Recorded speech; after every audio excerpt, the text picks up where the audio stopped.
So I have a few patients who come into my clinic with psoriasis, and that's only a very, very small drop in the ocean of the 125 million globally which have the condition. Now in the UK alone, that's 1.8 million, which is roughly 2 to 3% of the population.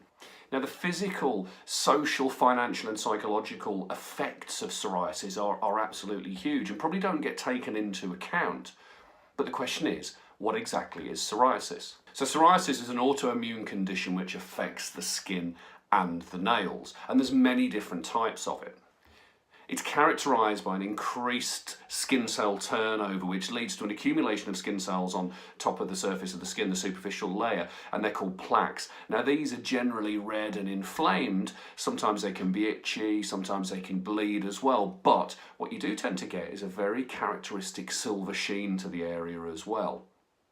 Now, although it can affect people of any age, there are two peaks where it tends to rear its head. One is between the late teenage years and the 30s, the other is between the 50s and the 60s.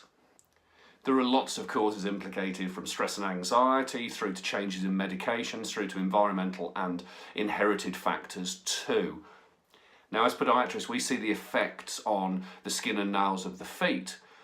But if they've got nothing presenting in those areas, how would we know it's even there?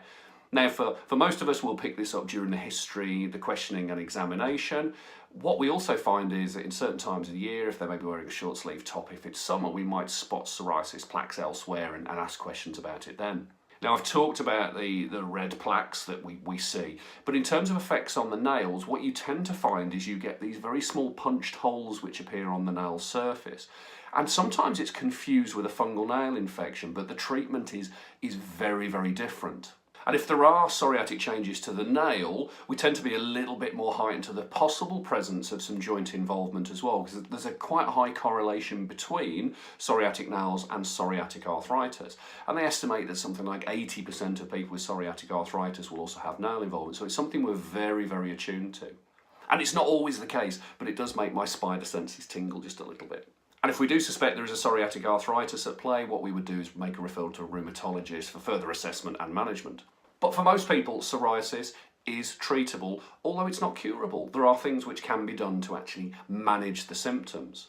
Now, treatment is very individual, and what works for one doesn't always work for other people. So sometimes it's a bit of an experimentation to find what does help people's psoriasis. So to start simply, there are creams which you can apply to the skin. There are also things like light therapy which can be used. And in some cases, in the more severe cases, they'll use drugs called biologics which help to actually stop that autoimmune process and keep it under control. But for me, one of the most important things to remember about psoriasis is it is not contagious or infectious. You are not going to catch psoriasis off somebody who has psoriasis. And that was something which was taught to me a long, long time ago by a very good friend of mine who really knows her dermatology. That if you've got somebody who comes to you in a clinic with psoriasis and they offer their hand out to shake it, you can shake it. You're not going to catch anything.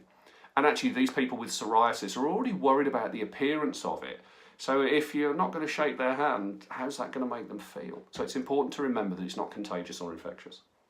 So that was just a whistle-stop tour through psoriasis. There is so much more to it, and there's so much more that I can do on this short video, and there's so much more that I can do on a blog. So much information out there. But if you have any comments or questions, as always, pop them below, and I'll see you guys later. Bye-bye.